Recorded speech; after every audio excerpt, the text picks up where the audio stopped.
السلام علیکم ورحمۃ اللہ وبرکاتہ۔ کسی بھائی نے سوال کیا ہے کہ الطاف حسین کیا غدار وطن ہے اور کیا وطن سے محبت جائز ہے؟ پہلی بات تو پیارے بھائی، یہ سیاسی سوالات ہیں۔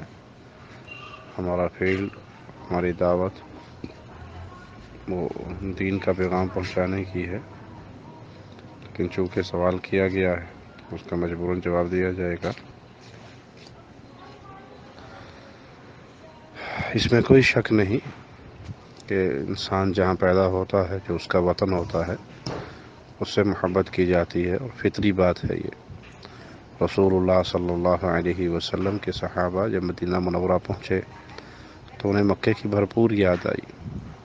کئی صحابہ کے اشعار ہیں اس وقت اپنے وطن کی یاد پہ، جس پہ نبی صلی اللہ علیہ وسلم نے پھر ان کے لیے دعا کی کہ اللہ ان کے دل کے اندر مدینے کی محبت پیدا فرما دے۔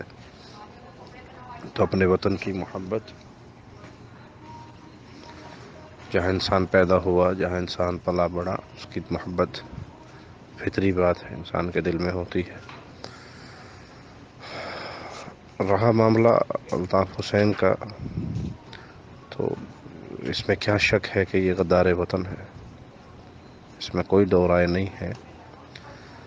یہ کفر ہے کہ انسان مسلمانوں کے خلاف کفار کی مدد کرے، یہ کفر ہے۔ اور اس کی حالیہ تقریر کے اندر اس نے یہودیوں سے مدد مانگی، مشرکین سے مدد مانگی، ہندوز سے مدد مانگی کہ ہماری مدد کرو۔ تو مسلمانوں کے خلاف کفار کی مدد کرنا تو کفر ہے، لیکن مسلمانوں کے خلاف یہود و نصارہ اور مشرکین سے مدد مانگنا کیا یہ بالاولا کفر نہیں ہے؟ ایک دینی ناحیے سے اور وطن کے ناحیے سے بالکل یہ غداری ہے کہ آپ اپنے ہی خلاف، اپنے ہی ملک کے خلاف کفار و مشرکین سے مدد مانگے۔ اور پھر جو زبان استعمال کی ہے عرض پاکستان کی سیکورٹی فورسز کے خلاف، وہ انتہائی ناقابل قبول ہے۔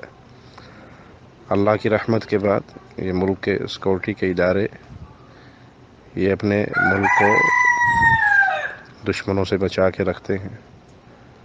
یہ ایک ذریعہ ہوتے ہیں جو ملک کی سرحدوں پر پہرے دیتے ہیں تاکہ ملکی باشندے آرام سے سو سکیں۔ یہ اپنی جانوں پر کھیلتے ہیں تاکہ آپ کی جانیں محفوظ رہ سکیں۔ تو ان کے خلاف یہود و نصارہ اور ہندوز سے اور مشرکین سے مدد مانگنا یہ کون سا دین ہے، کون سا ایمان ہے؟ اور اس تنظیم کی بنیاد ہی لسانیت پر ہے، قومیت پر ہے، جو جہالت کی پکار ہے۔ اللہ ہم سب کو ہدایت عطا فرمائے اور دین حق پہ قائم رکھے۔